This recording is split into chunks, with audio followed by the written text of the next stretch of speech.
Hello everyone welcome to study shockers here study becomes easier. So ਅੱਜ ਆਪਾਂ ਕਰਨ ਲੱਗੇ ਹਾਂ ਜੀ ਪੀਐਸ ਟੈਟ ਦੇ ਲਈ ਜਾਂ ਜਿੰਨੇ ਵੀ ਅਦਰ ਸਟੇਟ ਟੈਟ ਹੁੰਦੇ ਆ ਸੀ ਟੈਟ ਹੁੰਦੇ ਆ ਉਹਨਾਂ ਸਾਰਿਆਂ ਦੇ ਲਈ ਈਵੀਐਸ ਦੀ ਸੀਰੀਜ਼ ਆਪਾਂ ਲੈ ਕੇ ਆਏ ਹਾਂ ਈਵੀਐਸ ਦੇ ਐਮਸੀਕਿਊਜ਼ ਦੇ ਵਿੱਚ ਆਪਾਂ ਟੈਟ ਐਗਜ਼ਾਮ ਦੇ ਲਈ ਈਵੀਐਸ ਜਿਹੜੀ ਆ ਪ੍ਰੀਪੇਅਰ ਕਰਾਂਗੇ। ਸੋ ਇਸ ਦੇ ਵਿੱਚ ਈਵੀਐਸ ਸਬਜੈਕਟ ਦੇ ਕੰਟੈਂਟ ਦੇ ਕੁਐਸਚਨ ਵੀ ਤੁਹਾਨੂੰ ਇਸ ਦੇ ਵਿੱਚ ਦੇਖਣ ਨੂੰ ਮਿਲਣਗੇ ਤੇ ਪੈਡਾਗੋਜੀ ਦੇ ਕੁਐਸਚਨ ਵੀ ਤੁਹਾਨੂੰ ਇਸ ਦੇ ਵਿੱਚ ਦੇਖਣ ਨੂੰ ਮਿਲਣਗੇ। ਸੋ ਮਿਕਸ ਕੁਐਸਚਨ ਤੁਹਾਨੂੰ ਇਸ 'ਚ ਮਿਲਣਗੇ। ਬਾਈਲਿੰਗੁਅਲ ਰਹੇਗੀ ਪੂਰੀ ਵੀਡੀਓ, ਤੁਹਾਨੂੰ ਇੰਗਲਿਸ਼ और ਪੰਜਾਬੀ ਦੋਹਾਂ ਦੇ ਵਿੱਚ ਮਿਲਣਗੇ ਕੁਐਸਚਨ। तो शुरू करते वीडियो ਨੂੰ ਸ਼ੁਰੂ ਕਰਨ ਤੋਂ ਪਹਿਲਾਂ प्लीज़ अपने चैनल ਨੂੰ ਸਬਸਕ੍ਰਾਈਬ ਕਰੋ, ਬੈਲ ਆਈਕਨ ਨੂੰ ਜ਼ਰੂਰ ਪ੍ਰੈਸ ਕਰਕੇ ਆਲ ਤੇ ਜ਼ਰੂਰ ਕਲਿੱਕ ਕਰ ਲਿਓ। ਟੈਲੀਗ੍ਰਾਮ ਚੈਨਲ ਨੂੰ ਜ਼ਰੂਰ ਜੁਆਇਨ ਕਰੋ, ਉੱਥੇ ਤੁਹਾਨੂੰ ਸਾਰੀ ਵੀਡੀਓਜ਼ ਦਾ ਨੋਟੀਫਿਕੇਸ਼ਨ ਵੀ ਮਿਲੇਗਾ ਤੇ ਸਾਰੀ ਪੀਡੀਐਫ ਵੀ ਤੁਹਾਨੂੰ ਉੱਥੋਂ ਹੀ ਮਿਲੇਗੀ। ਉਸਦਾ ਲਿੰਕ ਤੁਹਾਨੂੰ ਡਿਸਕ੍ਰਿਪਸ਼ਨ ਬਾਕਸ ਦੇ ਵਿੱਚੋਂ ਮਿਲ ਜਾਏਗਾ। ਹਾਂਜੀ ਸ਼ੁਰੂ ਕਰਦੇ ਆਪਣੀ ਵੀਡੀਓ ਨੂੰ। ਫਸਟ ਕੁਐਸਚਨ ਆਪਣਾ which of the following teaching method makes the classroom boring? Story method, discussion method, lecture method ਜਾਂ ਪ੍ਰੋਜੈਕਟ ਮੈਥਡ? ਹੇਠ ਲਿਖੀਆਂ ਸਿੱਖਿਆ ਵਿਧੀਆਂ ਵਿੱਚੋਂ ਕਿਹੜੀ ਕਲਾਸਰੂਮ ਨੂੰ ਬੋਰਿੰਗ ਬਣਾਉਂਦੀ ਹੈ? ਕਹਾਣੀ ਵਿਧੀ, ਚਰਚਾ ਵਿਧੀ, ਲੈਕਚਰ ਵਿਧੀ ਜਾਂ ਪ੍ਰੋਜੈਕਟ ਵਿਧੀ? ਸੋ ਇਸਦਾ ਰਾਈਟ ਆਪਸ਼ਨ ਹੋਏਗਾ ਜੀ option number 3 lecture vithi. Which of the following statements about the ecosystem is correct? Select the correct answer from the code. So पहला आप स्टेटमेंट देख लीजिए जी। पहली स्टेटमेंट है ecosystem includes both biotic and abiotic components.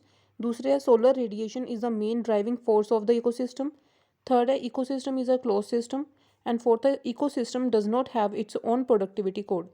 ਤੇ ਇਹਨਾਂ ਚਾਰਾਂ statement ਦੇ ਵਿੱਚ ਤੁਹਾਨੂੰ ਦੱਸਣੀ ਹੈ ਕਿ ਕਿਹੜੀ ਸਟੇਟਮੈਂਟ ਈਕੋਸਿਸਟਮ ਦੇ ਰਿਗਾਰਡਿੰਗ ਕਰੈਕਟ ਹੈਗੀ ਹੈ। ਪਹਿਲੀ ਅਤੇ ਦੂਜੀ, ਦੂਜੀ ਅਤੇ ਤੀਜੀ, ਪਹਿਲੀ ਅਤੇ ਤੀਜੀ ਜਾਂ ਤੀਜੀ ਅਤੇ ਚੌਥੀ। ਈਕੋਸਿਸਟਮ ਬਾਰੇ ਹੇਠਾਂ ਦਿੱਤੇ ਕਥਨਾਂ ਵਿੱਚੋਂ ਕਿਹੜਾ ਸਹੀ ਹੈ? ਕੋਡ ਵਿੱਚੋਂ ਸਹੀ ਜਵਾਬ ਚੁਣੋ। ਈਕੋਸਿਸਟਮ ਵਿੱਚ ਬਾਇਓਟਿਕ ਅਤੇ ਅਬਾਇਓਟਿਕ ਦੋਵੇਂ ਭਾਗ ਸ਼ਾਮਲ ਹੁੰਦੇ ਹਨ, ਜੈਵਿਕ ਅਤੇ ਅਜੈਵਿਕ। ਦੂਸਰੀ ਹੈ ਜੀ ਸੂਰਜੀ ਰੇਡੀਏਸ਼ਨ ਈਕੋਸਿਸਟਮ ਦੀ ਮੁੱਖ ਚਾਲਕ ਸ਼ਕਤੀ ਹੈ। ਤੀਸਰੀ ਈਕੋਸਿਸਟਮ ਇੱਕ ਬੰਦ ਸਿਸਟਮ ਹੈ। ਚੌਥਾ ਈਕੋਸਿਸਟਮ ਦਾ ਆਪਣਾ ਕੋਈ ਉਤਪਾਦਕਤਾ ਕੋਡ ਨਹੀਂ ਹੈ। ਸੋ ਇਹਨਾਂ ਵਿੱਚੋਂ ਕਿਹੜੀ ਸਟੇਟਮੈਂਟ ਰਾਈਟ ਹੈ? ਸੋ ਇਸਦਾ ਰਾਈਟ ਆਪਸ਼ਨ ਹੈਗਾ ਜੀ ਆਪਸ਼ਨ ਨੰਬਰ ਏ, ਪਹਿਲੀ ਅਤੇ ਦੂਜੀ। यानी कि ecosystem includes both biotic and abiotic components and solar radiation is the main driving force of the ecosystem. So अपन पता है जी इकोसिस्टम ਦੇ ਵਿੱਚ ਜਿਹੜਾ ਹੈ ਉਹ ਫਿਜ਼ੀਕਲ ਇਨਵਾਇਰਨਮੈਂਟ ਦੇ ਨਾਲ ਜੋ ਲਿਵਿੰਗ ਆਰਗੈਨਿਜ਼ਮਸ ਇੰਟਰੈਕਟ ਕਰਦੇ ਨੇ ਉਸੇ ਇੰਟਰੈਕਸ਼ਨ ਨੂੰ ਆਪਾਂ ਇਕੋਸਿਸਟਮ ਕਹਿੰਦੇ ਆ। ਯਾਨੀ ਕਿ ਬਾਇਓਟਿਕ ਔਰ ਅਬਾਇਓਟਿਕ ਦੋਨੋਂ ਕੰਪੋਨੈਂਟ ਜਦੋਂ ਆਪਸ ਦੇ ਵਿੱਚ ਇੰਟਰੈਕਟ ਕਰਦੇ ਨੇ। ਦਸ it comprises both biotic and abiotic component.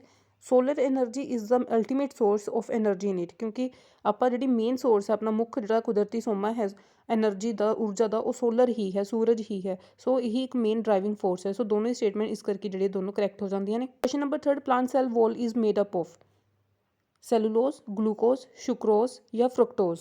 ਪੌਦੇ ਦੀ ਸੈੱਲ ਦੀਵਾਰ ਕਿਸ ਨਾਲ ਬਣੀ ਹੋਈ ਹੈ? ਸੈਲੂਲੋਜ਼, ਗਲੂਕੋਜ਼, ਸੁਕਰੋਜ਼ ਜਾਂ ਫਰਕਟੋਜ਼? ਸੋ ਇਸਦਾ ਰਾਈਟ ਆਪਸ਼ਨ ਹੋਏਗਾ ਜੀ ਆਪਸ਼ਨ ਨੰਬਰ ਏ, ਸੈਲੂਲੋਜ਼।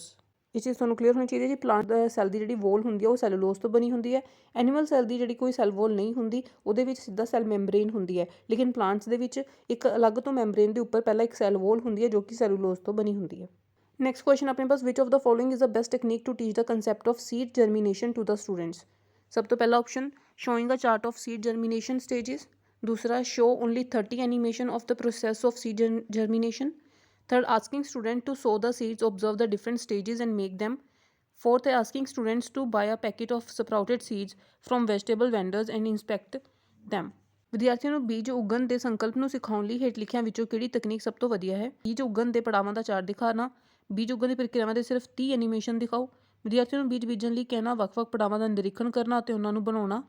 ਫੋਰਥ ਹੈ ਜੀ ਵਿਦਿਆਰਥੀਆਂ ਨੂੰ ਸਬਜ਼ੀ ਵਿਕਰੇਤਾਵਾਂ ਤੋਂ ਪੁੰਗਰ ਦੇ ਬੀਜਾਂ ਦਾ ਇੱਕ ਪੈਕੇਟ ਖਰੀਦਣ ਅਤੇ ਉਹਨਾਂ ਦਾ ਨਿਰੀਖਣ ਕਰਨ ਲਈ ਕਹਿਣਾ। ਇਸਦਾ ਰਾਈਟ ਆਪਸ਼ਨ ਹੈਗਾ ਜੀ ਆਪਸ਼ਨ ਨੰਬਰ ਸੀ, ਕਿ ਬੱਚਿਆਂ ਨੂੰ ਪਹਿਲਾਂ ਖੁਦ ਬੀਜ ਬੀਜਣ ਲਈ ਕਹਿਣਾ, ਫਿਰ ਉਹਦੇ ਵੱਖ-ਵੱਖ ਪੜਾਵਾਂ ਦਾ ਨਿਰੀਖਣ ਕਰਨ ਲਈ ਕਹਿਣਾ ਅਤੇ ਉਹਨਾਂ ਨੂੰ ਬਣਾਉਣਾ। Asking the students to sow the seeds, observe the different stages and make them. तो ये क्यों बेस्ट मैथड है जी? क्योंकि जब भी कोई बच्चा खुद अपने हाथ नाल काम करता है उत्थों ज़्यादा सीखता है। सो परफॉर्मिंग एक्टिविटी जी हमेशा बेस्ट मैथड रही है साइंस के। एक्टिविटी खुद करके उसको ऑब्जर्व करना, उसको एनालाइज करना, इस तरीके बच्चे जो जल्दी सीखते हैं। Seed germination is a process in which seeds grows into a plant by passing through stages.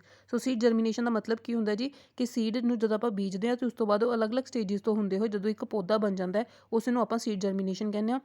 So seed germination can be taught best by asking the student to perform an activity of sowing seeds, observing different stages and drawing them। सो ਇਹਦਾ best method ਇਹੀ ਹੋਏਗਾ ਜੀ ਕਿ ਖੁਦ ਉਹ ਆਪ ਜਿਹੜੇ ਬੀਜ ਬੀਜਣ, ਉਹਨਾਂ ਦੇ ਡਿਫਰੈਂਟ ਸਟੇजेस ਨੂੰ ਨੋਟ ਕਰਨ ਤੇ ਉਹਨਾਂ ਸਟੇजेस ਨੂੰ ਡਰਾ ਕਰਨ। ਨੈਕਸਟ ਆਪਣੇ ਪਾਸ ਕੁਐਸਚਨ ਨੰਬਰ 5 ਹੈ ਜੀ ਐਕਸਪੀਰੀਐਂਸਿਸ ਲਾਈਕ ਕ੍ਰੀਏਟਿਵ ਰਾਈਟਿੰਗ ਔਰ poster making should be planned in EVS because helps to prepare children for creative professions. Second, also helps the school to showcase its talent. Third, helps children to express their ideas about their environment in their own way. Fourth, connects EVS to other knowledge areas. ਰਚਨਾਤਮਕ ਲਿਖਤ ਜਾਂ poster making ਵਰਗੇ ਤਜਰਬਿਆਂ ਦੀ ਯੋਜਨਾ EVS ਵਿੱਚ ਹੋਣੀ ਚਾਹੀਦੀ ਹੈ ਕਿਉਂਕਿ ਬੱਚਿਆਂ ਨੂੰ ਰਚਨਾਤਮਕ ਪੇਸ਼ੀਆਂ ਲਈ ਤਿਆਰ ਕਰਨ ਵਿੱਚ ਮਦਦ ਕਰਦਾ ਹੈ। ਦੂਸਰਾ, ਸਕੂਲ ਨੂੰ ਆਪਣੀ ਪ੍ਰਤਿਭਾ ਦਿਖਾਉਣ ਵਿੱਚ ਵੀ ਮਦਦ ਕਰਦਾ ਹੈ। ਤੀਸਰਾ, ਬੱਚਿਆਂ ਨੂੰ ਆਪਣੇ ਵਾਤਾਵਰਣ ਬਾਰੇ ਆਪਣੇ ਵਿਚਾਰਾਂ ਨੂੰ ਆਪਣੇ ਤਰੀਕੇ ਨਾਲ ਪ੍ਰਗਟ ਕਰਨ ਵਿੱਚ ਮਦਦ ਕਰਦਾ ਹੈ। ਤੇ ਚੌਥਾ, EVS ਨੂੰ ਹੋਰ ਗਿਆਨ ਖੇਤਰਾਂ ਨਾਲ ਜੋੜਦਾ ਹੈ। ਸੋ ਇਸ ਦਾ ਰਾਈਟ ਆਪਸ਼ਨ ਹੈਗਾ ਜੀ ਆਪਸ਼ਨ ਨੰਬਰ 3। ਬੱਚਿਆਂ ਨੂੰ ਆਪਣੇ ਵਾਤਾਵਰਣ ਬਾਰੇ ਆਪਣੇ ਵਿਚਾਰਾਂ ਨੂੰ ਆਪਣੇ ਤਰੀਕੇ ਨਾਲ ਪ੍ਰਗਟ ਕਰਨ ਵਿੱਚ ਮਦਦ ਕਰਦਾ ਹੈ। Helps children to express their ideas about their environment in their own way. What is most important for teacher. Teacher ਲਈ ਅਧਿਆਪਕ ਲਈ ਸਭ ਤੋਂ ਮਹੱਤਵਪੂਰਨ ਕੀ ਹੈ? ਸਭ ਤੋਂ ਪਹਿਲਾਂ ਮੇਨਟੇਨਿੰਗ ਡਿਸਿਪਲਿਨ ਇਨ ਦ ਕਲਾਸ, ਜਮਾਤ ਵਿੱਚ ਅਨੁਸ਼ਾਸਨ ਬਣਾਈ ਰੱਖਣਾ। ਪੰਕਚੁਅਲਿਟੀ ਇਨ ਕਲਾਸ, ਜਮਾਤ ਵਿੱਚ ਸਮੇਂ ਦੀ ਪਾਬੰਦਤਾ। Remove the difficulties of the students, ਵਿਦਿਆਰਥੀਆਂ ਦੀ ਮੁਸ਼ਕਲਾਂ ਨੂੰ ਦੂਰ ਕਰਨਾ। Fourth, being a good speaker, ਇੱਕ ਚੰਗਾ ਬੁਲਾਰਾ ਹੋਣਾ। ਸੋ 6 ਦਾ ਰਾਈਟ ਆਪਸ਼ਨ ਹੈਗਾ ਜੀ option number 3। To remove the difficulties of students, ਵਿਦਿਆਰਥੀਆਂ ਦੀ ਮੁਸ਼ਕਲਾਂ ਨੂੰ ਦੂਰ ਕਰਨਾ, ਇਹੀ ਇੱਕ ਅਧਿਆਪਕ ਲਈ ਸਭ ਤੋਂ ਮਹੱਤਵਪੂਰਨ ਕੰਮ ਹੈ। Question number 7, while teaching EVS if teacher uses example from the outside world would be the purpose behind it. ਸਭ ਤੋਂ ਪਹਿਲਾਂ to inform the students about the books they should read to expand their knowledge. Second, connecting learners experiences in schools to outside world. Third, to make learners familiar with technical terms and definitions. Fourth, to assess the technical terms related to EVS। EVS ਪੜ੍ਹਾਉਂਦੇ ਸਮੇਂ ਜੇ ਕੋਈ ਅਧਿਆਪਕ ਬਾਹਰੀ ਦੁਨੀਆ ਦੀ ਉਦਾਹਰਨਾਂ ਦੀ ਵਰਤੋਂ ਕਰਦਾ ਹੈ ਤਾਂ ਇਸ ਦੇ ਪਿੱਛੇ ਕੀ ਉਦੇਸ਼ ਹੋਵੇਗਾ? ਵਿਦਿਆਰਥੀਆਂ ਨੂੰ ਉਹਨਾਂ ਕਿਤਾਬਾਂ ਬਾਰੇ ਜਾਣਕਾਰੀ ਦੇਣਾ ਜੋ ਉਹਨਾਂ ਨੂੰ ਆਪਣੇ ਗਿਆਨ ਦਾ ਵਿਸਥਾਰ ਕਰਨ ਲਈ ਪੜ੍ਹਨਾ ਚਾਹੀਦਾ ਹੈ। ਸਕੂਲ ਵਿੱਚ ਸਿੱਖਿਆਰਥੀਆਂ ਦੇ ਅਨੁਭਵਾਂ ਨੂੰ ਬਾਹਰੀ ਦੁਨੀਆ ਨਾਲ ਜੋੜਨਾ। ਤੀਸਰਾ, ਸਿੱਖਿਆਰਥੀਆਂ ਨੂੰ ਤਕਨੀਕੀ ਸ਼ਬਦਾਂ ਤੇ ਪਰਿਭਾਸ਼ਾਵਾਂ ਤੋਂ ਜਾਣੂ ਕਰਵਾਉਣਾ। ਚੌਥਾ, EVS ਨਾਲ ਸੰਬੰਧਿਤ ਤਕਨੀਕ ਸ਼ਬਦਾਂ ਦਾ ਮੁਲਾਂਕਣ ਕਰਨਾ। ਸੋ ਇਸ ਦਾ ਰਾਈਟ ਆਪਸ਼ਨ ਹੈਗਾ ਜੀ option number 2।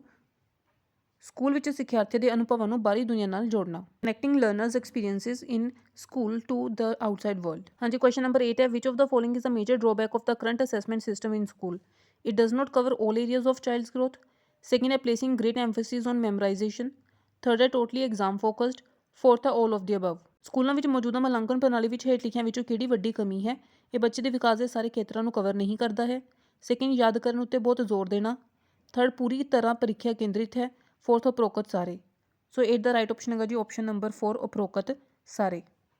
CCE would empower schools and teachers to evaluate regularly and thus enhance the learning levels of students and overcome the limitation of present evaluation system. So is continuous and comprehension evaluation ਜਿਹਦੇ ਵਿੱਚ ਲਗਾਤਾਰ ਹਰ ਇੱਕ level ਤੇ ਜਿਹੜਾ ਬੱਚਿਆਂ ਨੂੰ assess ਕੀਤਾ ਜਾਂਦਾ, ਕੰਪਰੀਹੈਂਸਿਵ ਯਾਨੀ ਕਿ ਹਰ ਇੱਕ ਆਸਪੈਕਟ ਤੋਂ ਉਹਨਾਂ ਨੂੰ ਅਸੈਸ ਕੀਤਾ ਜਾਂਦਾ, ਕਿਸੇ ਇੱਕ ਆਸਪੈਕਟ ਦੇ ਰਿਗਾਰਡਿੰਗ ਉਹਨਾਂ ਨੂੰ ਮਾਰਕਸ ਦੇ ਕੇ ਉਹਨਾਂ ਨੂੰ ਜੱਜ ਨਹੀਂ ਕੀਤਾ ਜਾਂਦਾ ਜਾਂ ਉਹਨਾਂ ਨੂੰ ਇਵੈਲੂਏਟ ਨਹੀਂ ਕੀਤਾ ਜਾਂਦਾ। ਸੋ ਪ੍ਰੈਜ਼ੈਂਟ ਇਵੈਲੂਏਸ਼ਨ ਸਿਸਟਮ ਦੇ ਵਿੱਚ ਕਾਫੀ ਕਮੀਆਂ ਨੇ, ਇਸ ਲਈ CCE ਜਿਹੜਾ ਸਿਸਟਮ ਚਲਾਇਆ ਗਿਆ ਇਵੈਲੂਏਸ਼ਨ ਪ੍ਰੈਜ਼ੈਂਟ ਇਵੈਲੂਏਸ਼ਨ ਸਿਸਟਮ ਦੇ ਵਿੱਚ ਜੋ ਕਮੀਆਂ ਨੇ ਉਹਨਾਂ ਨੂੰ ਦੂਰ ਕਰਨ ਦੇ ਲਈ। Question number 9, by doing experiments in science what kind of qualities will arise in the students? The student will become undisciplined, patience only, patience, accuracy, handling methods etcetera, none of these. ਵਿਗਿਆਨ ਵਿੱਚ ਪ੍ਰਯੋਗ ਕਰਨ ਨਾਲ ਵਿਦਿਆਰਥੀਆਂ ਵਿੱਚ ਕਿਹੋ ਜਿਹੇ ਗੁਣ ਪੈਦਾ ਹੁੰਦੇ ਹਨ? ਵਿਦਿਆਰਥੀ ਅਨੁਸ਼ਾਸਨਹੀਨ ਹੋ ਜਾਵੇਗਾ, ਸਿਰਫ ਧੀਰਜ ਸਿੱਖੇਗਾ, ਧੀਰਜ, ਸ਼ੁੱਧਤਾ ਸੰਭਾਲਣ ਦੇ ਢੰਗ ਆਦਿ ਉਹਦੇ ਵਿੱਚ ਆਉਂਦੇ ਨੇ ਜਾਂ ਇਹਨਾਂ ਵਿੱਚੋਂ ਕੋਈ ਨਹੀਂ। ਸੋ ਇਸ ਦਾ ਰਾਈਟ ਆਪਸ਼ਨ ਹੋਏਗਾ ਜੀ ਆਪਸ਼ਨ ਨੰਬਰ 3, ਧੀਰਜ, ਸ਼ੁੱਧਤਾ ਸੰਭਾਲਣ ਦੇ ਢੰਗ ਆਦਿ।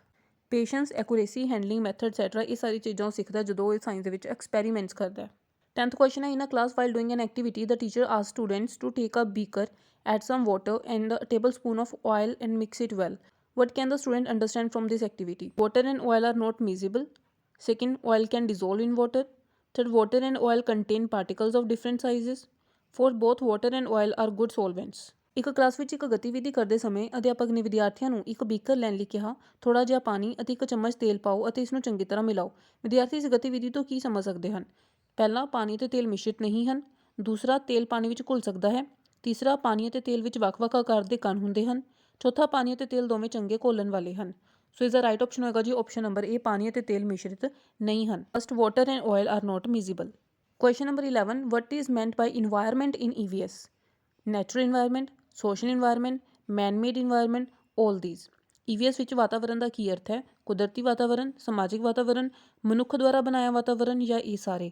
ਸੋ 11 ਦਾ ਰਾਈਟ ਆਪਸ਼ਨ ਹੈਗਾ ਜੀ option number 4, all of these. Question number 12 ਹੈ, which of the following animal stores water in intestine?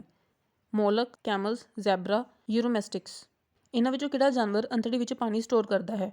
ਮੋਲਕ, ਊਠ, ਜ਼ੈਬਰਾ, ਯੂਰੋਮੈਸਟਿਕਸ। ਦਾ ਰਾਈਟ ਆਪਸ਼ਨ ਹੈਗਾ ਜੀ ਆਪਸ਼ਨ ਨੰਬਰ 2, ਊਠ ਯਾਨੀ ਕਿ Camel. Camels have some special abilities which enable them to walk for a long distance over sandy deserts hills when there is neither water nor vegetation. That's why it is called sheep of desert.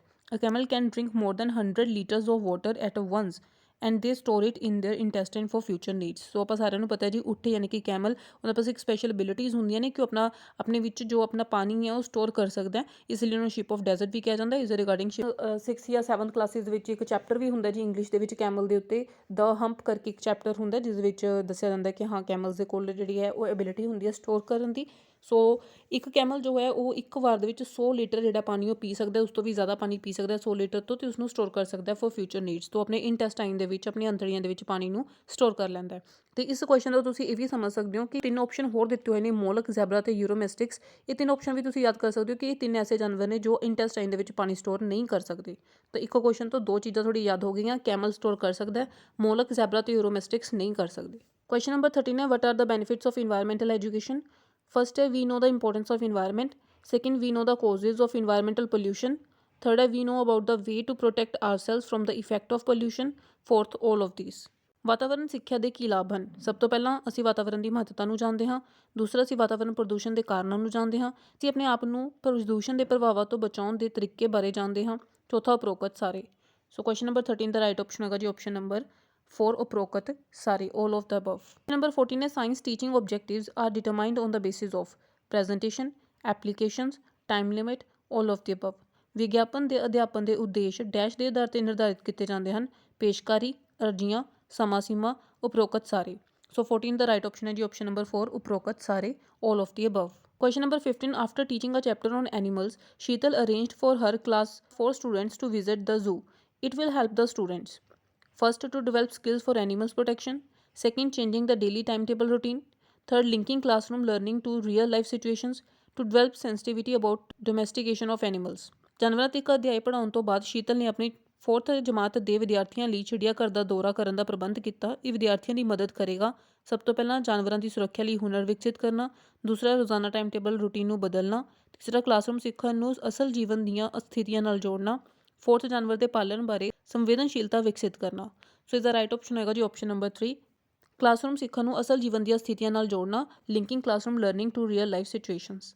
ਸੋ ਇਸ ਦੀ 15 question mix pedagogy ਦੇ। ਇਸ ਤੋਂ next video ਦੇ ਵਿੱਚ ਆਪਾਂ content ਤੇ ਇੱਕ ਵੀਡੀਓ ਜ਼ਰੂਰ ਲੈ ਕੇ ਆਵਾਂਗੇ। ਸੋ ਆਪਾਂ ਇੱਕ ਵੀਡੀਓ ਮਿਕਸ ਕਰਿਆ ਕਰਾਂਗੇ ਜੀ ਈਵੀਐਸ ਦੀ, ਵਿੱਚ ਜ਼ਿਆਦਾ ਪੈਡਾਗੋਜੀ ਦੇ ਕੁਐਸਚਨ ਰਹਿਣਗੇ, ਤੇ ਇੱਕ ਵੀਡੀਓ ਆਪਾਂ ਸਿਰਫ ਕੰਟੈਂਟ ਤੇ ਕਰਿਆ ਕਰਾਂਗੇ, ਜਿਸ ਦੇ ਵਿੱਚ ਸਿਰਫ ਆਪਾਂ ਈਵੀਐਸ ਦੇ ਕੰਟੈਂਟ ਤੇ ਐਮਸੀਕਿਊਜ਼ ਦੀ ਪ੍ਰੈਕਟਿਸ ਕਰਿਆ ਕਰਾਂਗੇ। ਇਸ ਤੋਂ ਇਲਾਵਾ ਸੀਡੀਪੀ ਦੀ ਐਮਸੀਕਿਊ ਤੇ ਉਹਨਾਂ ਦੇ ਕੰਟੈਂਟ ਦੀ ਵੀਡੀਓਜ਼ ਚੱਲ ਰਹੀਆਂ ਨੇ। ਇਸ ਤੋਂ ਇਲਾਵਾ ਪ੍ਰੀਵੀਅਸ ਈਅਰ ਕੁਐਸਚਨ ਪੇਪਰ ਦੀ ਸੀਰੀਜ਼ ਵੀ ਆਪਣੇ ਚੈਨਲ ਤੇ ਚੱਲ ਰਹੀ ਹੈ। ਸੋ ਉਹਨਾਂ ਸਾਰੇ ਵੀਡੀਓਜ਼ ਨੂੰ ਤੁਸੀਂ ਦੇਖ ਸਕਦੇ ਹੋ ਤੇ ਆਪਣੀ ਪ੍ਰੈਪਰੇਸ਼ਨ ਨੂੰ ਇੰਪਰੂਵ ਕਰ ਸਕਦੇ ਹੋ। ਵੀਡੀਓਜ਼ ਦਾ ਲਿੰਕ ਤੁਹਾਨੂੰ ਆਈ ਬਟਨ ਤੇ ਕਲਿੱਕ ਕਰਕੇ ਮਿਲ ਜਾਏਗਾ। ਆਈ ਹੋਪ ਤੁਹਾਡੀ ਵੀਡੀਓ ਯੂਜ਼ਫੁਲ ਰਹੀ ਹੋਏਗੀ। ਅਗਰ ਵੀਡੀਓ ਵਧੀਆ ਲੱਗੀ ਹੋਵੇ ਤਾਂ ਪਲੀਜ਼ ਵੀਡੀਓ ਨੂੰ ਲਾਈਕ ਕਰੋ, ਵੱਧ ਤੋਂ ਵੱਧ ਸ਼ੇਅਰ ਕਰੋ ਆਪਣੇ ਸਾਰੇ ਦੋਸਤਾਂ ਦੇ ਨਾਲ ਹੀ ਆਪਣੇ ਚੈਨਲ ਨੂੰ ਸਬਸਕ੍ਰਾਈਬ ਕਰੋ, ਬੈਲ ਆਈਕਨ ਨੂੰ ਪ੍ਰੈਸ ਕਰਕੇ ਆਲ ਤੇ ਜ਼ਰੂਰ ਕਲਿੱਕ ਕਰਿਓ ਤਾਂ ਕਿ ਸਾਰੀ ਵੀਡੀਓਜ਼ ਦਾ ਨੋਟੀਫਿਕੇਸ਼ਨ ਤੁਹਾਡੇ ਤੱਕ ਪਹੁੰਚ ਸਕੇ। ਪਰ ਕਈ ਵਾਰ YouTube ਦੀ ਨੋਟੀਫਿਕੇਸ਼ਨ ਤੁਹਾਡੇ ਤੱਕ ਨਹੀਂ ਪਹੁੰਚ ਪਾਉਂਦੀ ਤਾਂ ਪਲੀਜ਼ ਟੈਲੀਗ੍ਰਾਮ ਚੈਨਲ ਨੂੰ ਜ਼ਰੂਰ ਜੁਆਇਨ ਕਰੋ। ਉਸਦਾ ਲਿੰਕ ਤੁਹਾਨੂੰ ਡਿਸਕ੍ਰਿਪਸ਼ਨ ਬਾਕਸ ਦੇ ਵਿੱਚੋਂ ਮਿਲ ਜਾਏਗਾ। ਤੇ ਤੁਹਾਨੂੰ ਵੀਡੀਓ ਕਿੱਦਾਂ ਦੀ ਲੱਗੀ ਆਪਣਾ ਫੀਡਬੈਕ ਮੈਨੂੰ ਕਮੈਂਟ ਸੈਕਸ਼ਨ ਦੇ ਵਿੱਚ ਜ਼ਰੂਰ ਦਿਓ। Thank you.